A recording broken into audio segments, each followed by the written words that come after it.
I am three-time world record holder Reagan Smith, and this is Deck Pass Live.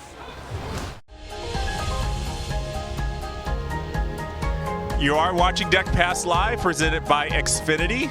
We are in the Bay Area for the Phillips 66 National Championships, specifically Stanford University, and we've just wrapped up the first day of prelims and already some electric swimming there in the pool.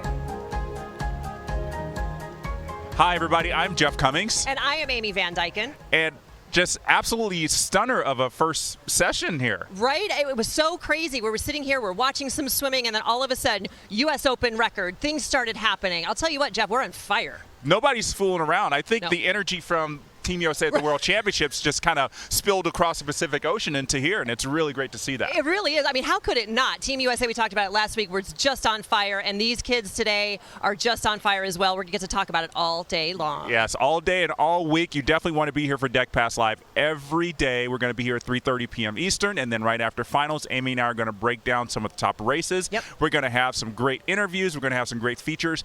A lot of things you won't be able to see anywhere else. So make sure you're always here for Deck Pass Live. And then, of course, you want to head over to usaswimming.org for Taper Time. Yes. One of our favorite shows with hosts Jason Lezak and Caitlin Sandino. They're going to be having a lot of fun over there. They're going to play some games. They're going to have some really cool guests and some goofiness that just is not to be missed. No, it's not. And if you are here in the area, definitely go stop by, because you never know if you're going to get picked to play a game, answer some questions, have some just some fun. And, of course, Jeff and I are always going to have fun as well. I have fun every day with you, Amy. Me too, Jeff. So this meet's a little bit different than most nationals. We had the World Championship team. Some of them are here, but not all of them are here. Well deserved. They get some time off.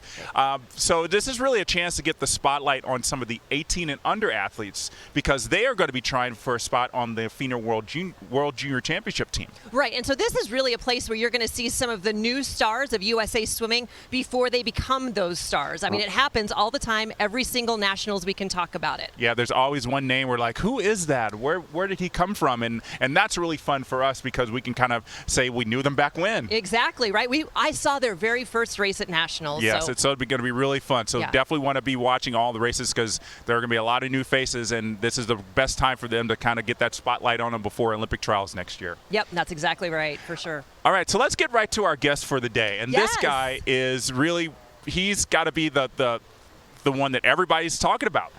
Yeah. Everybody's talking about Greg Meehan, that guy right there. He's had a phenomenal 2019, helping the Stanford women win their third straight NCAA crown, and was the head coach for Team USA at the World Championships. And I'm just shocked that he's back here and upright and smiling here for Deck Pass Live. Greg Meehan, good to see you. Thanks. Good to be here. Do you actually know what time it is right now?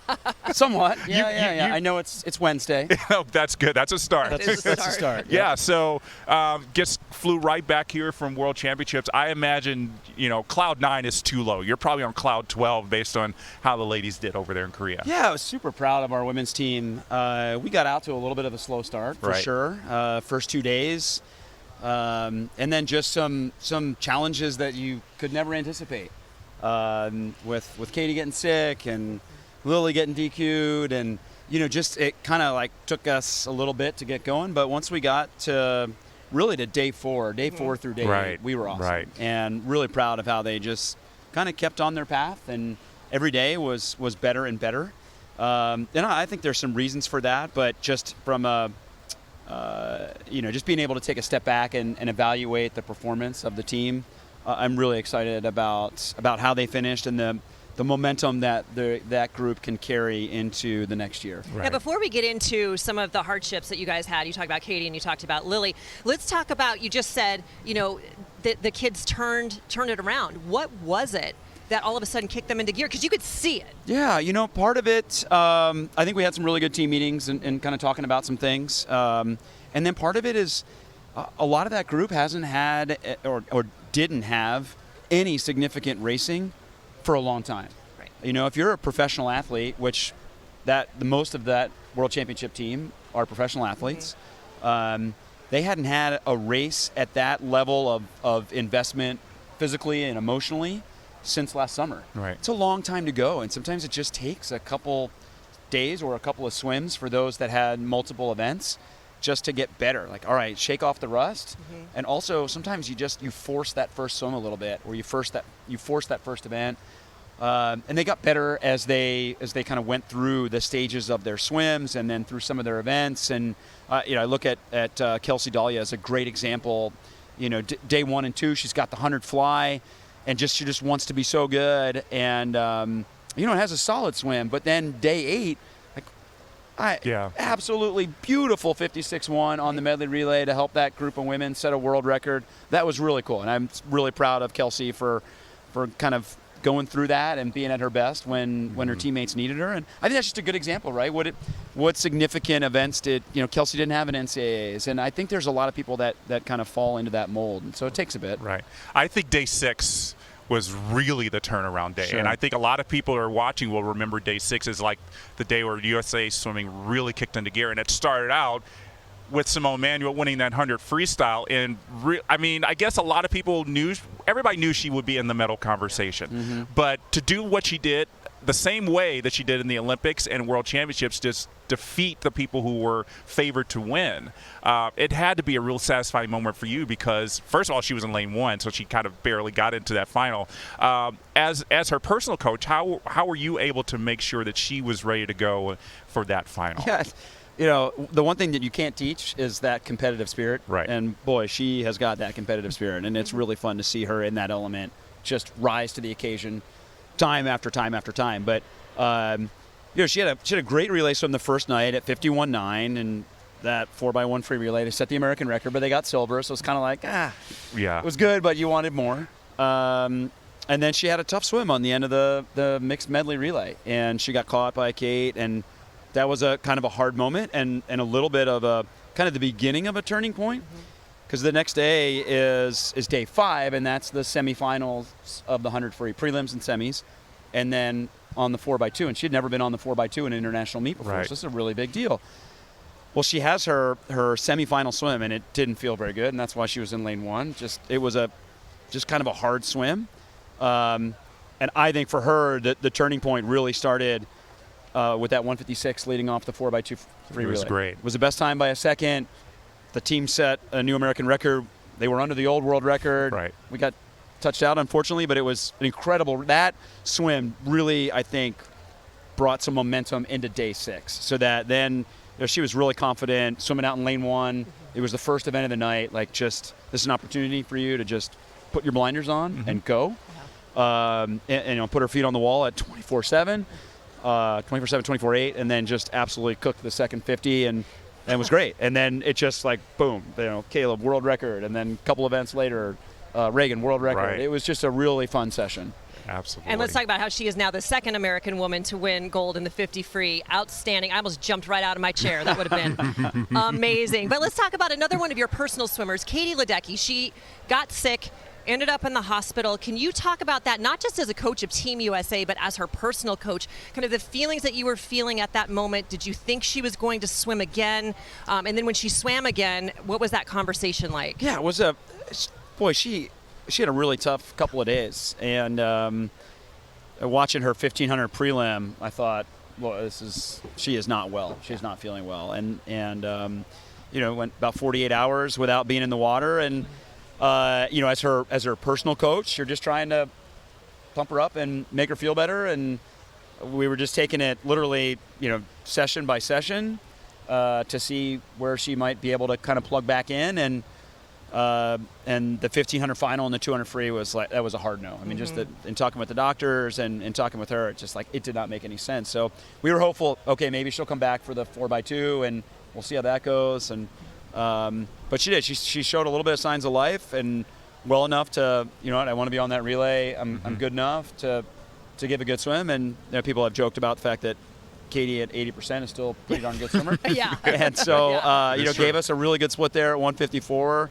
And then came in the next day and had a tough prelim in the 800. Just didn't feel very good, and that just kind of still continued even after day 8 when she wasn't even racing, just not feeling well. Yeah. But I was really proud of how she just managed all of that. She has a lot that's on her plate, and for so long, for the last 7 years, really, Team USA has relied, I don't want to say relied, that's too strong of a word, but they have really used Katie's performances to kind of jumpstart some things. Right. And she provides a lot of momentum with her performances. And so we didn't have that. But the cool part was, and she sent me a really nice note after day 6 finals, about just feeling so inspired by the swims that she wanted to do everything that she could to give herself an opportunity to swim fast or as fast as she could in the 800 final. Right. Wow. And talk about a gutsy swim. That was just incredible. One of her best races ever. So I hope she's continuing to get better now, because obviously the goal is 2020 and get her focus in. But it's good that everybody kept saying better now than in Tokyo. Yeah. Absolutely. Yeah. So I hope she's getting rest. I hope you get some rest.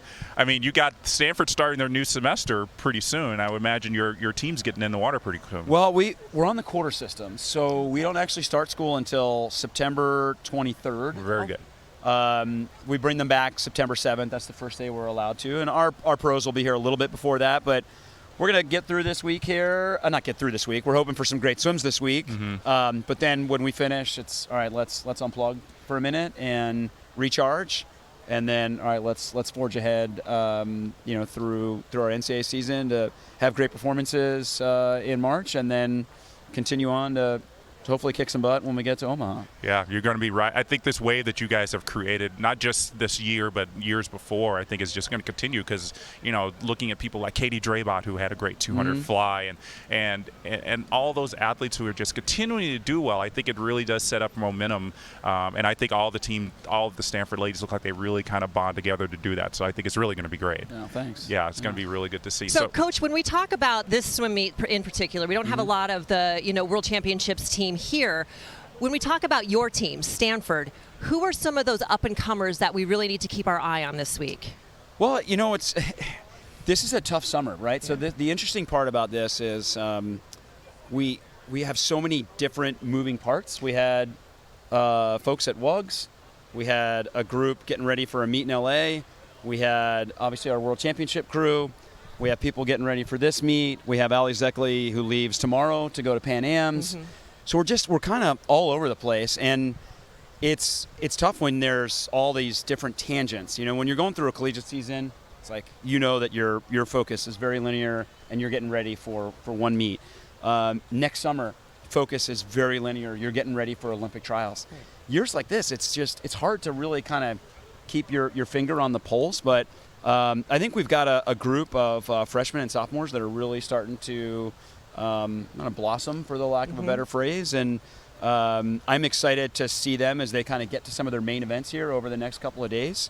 And I don't necessarily want to single one out, because I do think there's a group of them that are really learning about themselves, and they're continuing to get better, and I'm fired up about their swims over the next couple of days. Awesome. Yeah. Coach, thank you so much for taking the time to chat with us about everything, and we wish you the best of luck leading up into 2020. Thanks. Appreciate it. Thank you. So Coach was just talking about some of his swimmers that are going to be up and coming. You might see some faces come from the Stanford swim team, and this reminds us of the 2015 Nationals, where we had a lot of names there that were kind of not so well known that became Olympic champions. One of them, that guy right there, Phillips. Dressel. Look at him. I'll tell you what, he still has that stroke that he has now, but he is such a baby face. I mean, you look at him now, and look at him right there. He's just like, oh my goodness, still eating Gerber baby food at that point. Probably. Oh, he's so cute. Yes, definitely. I don't think he even had any thoughts of the type of swimmer he would become today, winning 15 medals over 2 world championships, and of course winning Olympic gold in 2016. And there he is doing the University of Florida Gator Chomp. Yeah, it's just absolutely amazing to see him doing that. And then another person, that lady right there, Lilly King, who in 2015 everybody was just thinking, yeah, she's pretty good. I mean, when she was in high school, she was a pretty good standout swimmer in Indiana, but nobody really thought, okay, this lady could really do some damage in Rio. And here she is, and she was swimming next to Katie Miley, who was already a known swimmer. And no fear for Lilly King. Look at this in the 100 breaststroke going out first. Everybody thought that it was going to be Katie that won this race, and all of a sudden, Lilly King, there she is.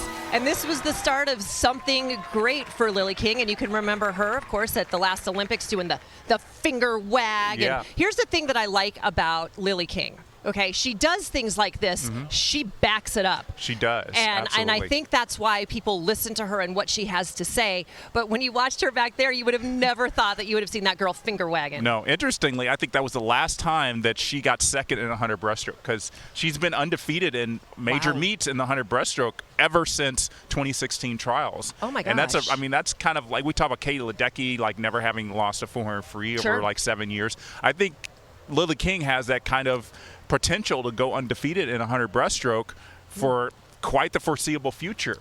I mean, you never know, but she just has that dominance, not just in the United States, but in the world as a 2-time world champion now. Well, she does, and she has a lot of respect from her teammates, but she also has a lot of respect from her competitors, which is huge, and that also has a lot of longevity. She is not even close to, I think, peaking where she could peak. So I think we're going to see a lot more from her. But gosh, back in 2015, I mean, fresh face. We were fresh faced too. Everybody was a fresh face at some point, and you just don't know. You have no fear. You don't know what's going to happen, and that's just so much fun to see. Right, exactly. Well, and it brings us to a gentleman that we're going to watch here at the Phillips 66 National Championships, right? A young man, Luca Orlando, who already is making a name for himself. He's been talked about over the past year after getting third at nationals, and here's what he has to say about what he does between prelims and finals and what he's going to be doing today after his amazing 200 fly seated first. After the 2 fly prelims, I'll probably, of course, warm down. Probably there's a poke place here that I really like, so I'll probably get that for lunch. Then probably go back to the house that I'm staying at and take a big nap, then come back. So are naps a part of the day between sessions? Naps are definitely mandatory. When I come back to the pool, I like to get a really good warm-up in, a decent amount of sculling, until I feel good. If I'm not feeling good, I just keep on doing more. And then pace work, and then put on my suit, and from there just get ready for the race.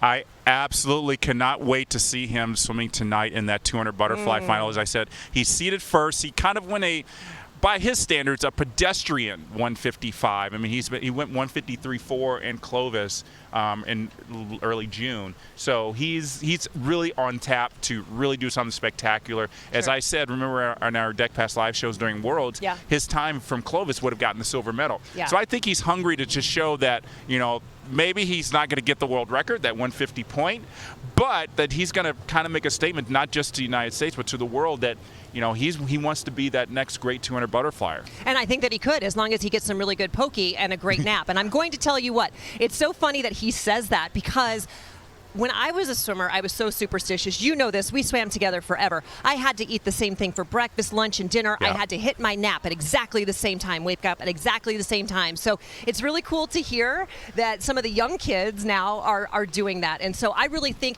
hey, on any given day, a world record could be broken. Could we see one tonight?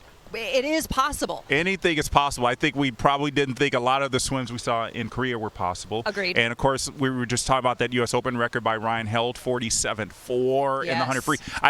Maybe he thought it was possible, but I think anybody here watching didn't think that was possible. So you're in for a lot of surprises here at the National Championships. It's going to be a lot of fun to watch. Again, you want to see it all on NBC tonight, but we're going to show you the lineup for the racing tonight. It's going to include that 200 fly, the 100 free, and then we're going to have the men's 1500, the women's 800, and it's just going to be an electric final tonight. Who knows what's going to happen? We're going to have Ashley Twitchell, I believe, and then Zane Grothy, who was on the World Championship team doing the 1500. It's going to be a lot of fun to see some of these World Championship team members coming back and seeing what they could do, racing against some of these teenagers who, as we said, have a lot to prove. Yeah, these teenagers have a lot to prove, but so do the older swimmers that are here, right? Some of the people that are coming back from Worlds, they want to prove that they can swim just a little bit faster than they did. So tonight is going to be a lot of fun. Make sure that you stay tuned.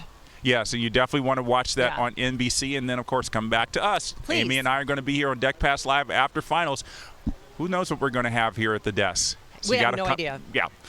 We'll just grab somebody walking by. Who knows who's going to be here. That's the fun of the show. Right. So thanks, everybody, for watching, and have a good afternoon. We'll see you tonight.